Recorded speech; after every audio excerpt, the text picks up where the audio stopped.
Assalamualaikum warahmatullahi wabarakatuh. Salam sejahtera untuk kita semua. Kami dari kelompok 6 akan mempresentasikan hasil diskusi kami terkait praktik illegal fishing di Indonesia dengan pendekatan teori Marxisme. Kami beranggotakan yaitu Raihan Akbar, Irena Puspa, Vanessa Riris, Nurul Nazira, dan Nofri Aji. Penjelasan terkait resum jurnal akan dipaparkan oleh Saudara Raihan Akbar. Selanjutnya, resume jurnal yang kami gunakan sebagai bahan materi dalam pembuatan makalah ini.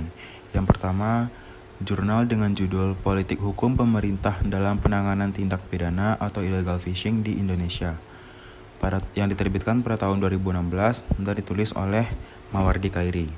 Jurnal yang kedua dengan judul Penegakan Hukum Illegal Fishing pada tahun 2020 yang ditulis oleh Elvinda Rima Harliza dan Tommy Michael. Jurnal yang ketiga yaitu dengan judul Illegal Fishing dalam Kajian Hukum Nasional dan Hukum Internasional, kaitannya dengan kesejahteraan transnasional, yang diterbitkan pada tahun 2020 dan ditulis oleh Desia Rahma Banjarani.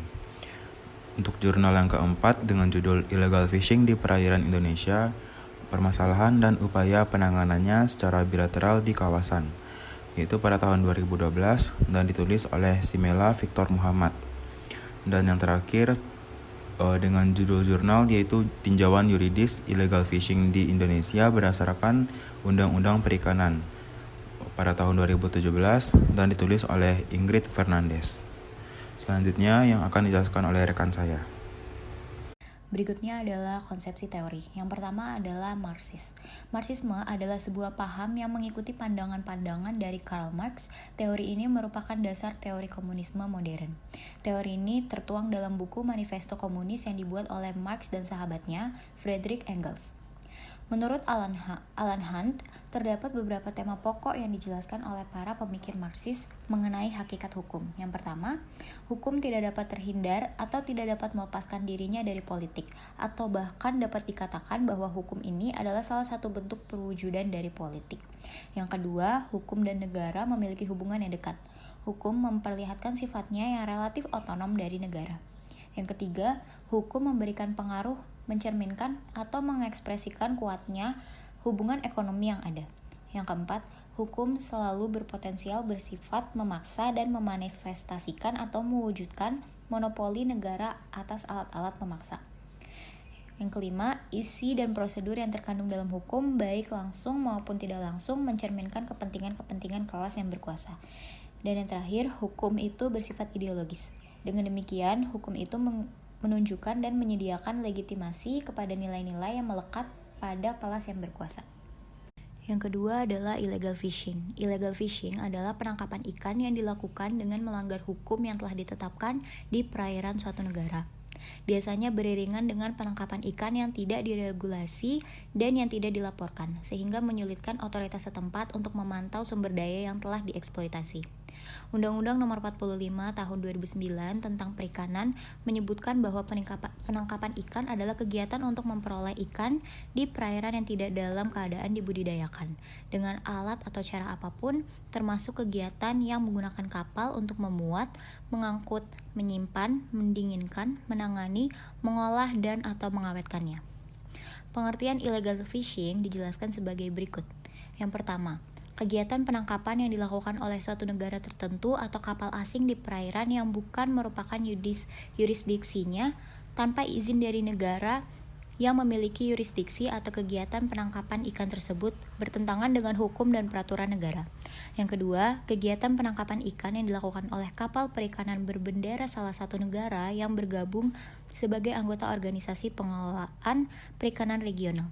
Yang ketiga, kegiatan penangkapan ikan yang bertentangan dengan perundang-undangan suatu negara atau ketentuan internasional. Latar belakang illegal fishing. Wilayah perairan Indonesia yang luas dengan sumber daya kelautan yang besar memiliki arti penting bagi Indonesia karena di dalamnya terkandung sumber daya perikanan yang memiliki potensi besar sebagai sumber pertumbuhan ekonomi baru serta menjadi salah satu penghala pembangunan nasional. Melimpahnya sumber daya perikanan di perairan laut Indonesia ternyata telah menarik perhatian pihak asing untuk juga dapat menikmatinya secara ilegal melalui kegiatan illegal fishing. Kegiatan illegal fishing ini sendiri dilakukan oleh nelayan-nelayan asing dari negara-negara tetangga di kawasan yang memasuki perairan Indonesia secara ilegal. Melalui berbagai modus operasi, para nelayan asing tersebut menangkap ikan di perairan Indonesia dan selanjutnya diperjualbelikan di luar Indonesia dengan keuntungan yang berlipat ganda. Rawannya perairan Indonesia tersebut dari kegiatan illegal fishing selain dikarenakan di kawasan perairan tersebut tergantung potensi sumber daya perikanan yang besar, juga dikarenakan posisi geografis dari kawasan perairan Indonesia tersebut berada di perairan perbatasan atau berdekatan dengan perairan internasional, sehingga sangat terbuka bagi kemungkinan masuknya nelayan-nelayan asing ke wilayah perairan Indonesia dan melakukan penangkapan ikan secara ilegal. Selanjutnya dilanjutkan oleh Saudara Nopri. Baik, selanjutnya kebijakan nasional pemerintah Indonesia terkait pemberantasan illegal fishing. Kebijakan penghentian sementara moratorium perizinan usaha perikanan tangkap di wilayah pengelolaan perikanan Indonesia yang dituliskan dalam Permen KP nomor 56 Permen KP 2014 merupakan salah satu upaya negara Indonesia untuk memberantas illegal fishing. Didukung oleh Permen KP nomor 57 Permen KP tahun 2014 tentang usaha perikanan tangkap di wilayah pengelolaan perikanan negara Republik Indonesia yang mendukung penghentian ahli muatan atau transshipment di tengah laut. Terdapat pula peraturan yang mengatur aparatur sipil negara yang mendukung dalam pemberantasan illegal fishing, tertuang dalam Permen KP nomor 58 Permen KP 2014. Adapun tahap pencegahan illegal fishing dari kehadiran kebijakan Kementerian Kelautan dan Perikanan mengenai moratorium perizinan usaha perikanan tangkap menarik perhatian khalayak ramai, tidak hanya di Indonesia namun juga ketakutan bagi negara-negara lain. Penghentian muatan lautan di tengah laut ini merupakan proses sederhana untuk pencegahan illegal fishing. Selanjutnya yaitu ada pencegahan hukum. Ini mengacu pada Undang-Undang Undang-Undang Nomor 31 Tahun 2014 tentang Perikanan. Pasal 69 ayat 1, ayat 4, pasal 76A, pasal 38, pasal 45 Undang-Undang Nomor 8 Tahun 1981 KUHP. Pada dasarnya, peraturan ini upaya untuk menanggulangi tindak pidana illegal fishing di Indonesia. Yang ketiga yaitu diplomasi penanganan illegal fishing. Pemerintah Indonesia melakukan kebijakan ini secara bertahap sesuai dengan tahapan-tahapan strategi diplomasi yang sifatnya konvensional. Sebagai berikut, ada 5 tahapan. Yang pertama yaitu tahap designing dan preconditioning, yaitu pada tahapan ini rancangan format diplomasi disimulasikan untuk memperkirakan kemungkinan feedback yang akan diterima. Yang kedua yaitu tahapan conditioning. Ini pemerintah perlu mengaji sejauh mana sasaran komunikasi dan menggapai pesan yang hendak disampaikan serta aspek-aspek pesan apa saja yang perlu disampaikan. Selanjutnya yaitu tahap ketiga, yaitu tahap exercising, yaitu tahap ini diplomasi sesungguhnya dilancarkan atau digerakkan gitu. Selanjutnya yaitu tahap evaluating, yaitu dalam tahap ini pemerintah perlu mengevaluasi hasil-hasil diplomasi yang telah dilakukan. Dan tahap yang kelima yaitu reapproaching for concluding, yaitu hasil dari evaluasi yang sudah dievaluasi tersebut akan dijadikan pijakan bagi pemerintah untuk menentukan langkah berikutnya. Dalam agenda pemberantasan illegal fishing, pemerintah Indonesia menetapkan kebijakan penenggelaman kapal sebagai kebijakan strategi yang bersifat masif dan terstruktur, dengan dukungan instrumen kebijakan yang memadai. Kebijakan pemerintah dalam menanggulangi illegal fishing di wilayah perbatasan laut Indonesia dengan melakukan kebijakan penenggelaman kapal asing ini merupakan salah satu bentuk keseriusan dari pemerintah Indonesia untuk memberantas pelaku illegal fishing. Pelaksanaan penenggelaman kapal pencuri ikan ini merupakan upaya pemerintah Indonesia untuk menunjukkan kewajiban melindungi wilayah kedaulatan perairan dan sumber daya ikan yang terkandung di dalamnya.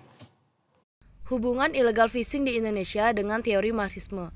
Penangkapan ikan secara ilegal tersebut telah merugikan negara secara finansial karena telah ikut menurunkan produktivitas dan hasil tangkapan secara signifikan. Di samping telah mengancam sumber daya perikanan laut Indonesia, kegiatan tersebut dilakukan untuk meraih keuntungan ekonomi dan potensi untuk meraih keuntungan itu sangat terbuka diperoleh di perairan Indonesia yang memiliki sumber daya perikanan yang besar. Dalam perspektif Marxisme, kegiatan illegal fishing tersebut disebabkan oleh adanya kesenjangan sosial dari perekonomian kapitalis. Karena penangkapan ikan secara ilegal ini disebabkan oleh keinginan nelayan asing untuk mendapatkan keuntungan yang sebesar-besarnya. Jadi, berdasarkan hasil diskusi kami, kesimpulan yang dapat ditarik adalah Marxisme adalah sebuah paham yang mengikuti pandangan-pandangan dari Karl Marx dengan dasar teori komunisme modern.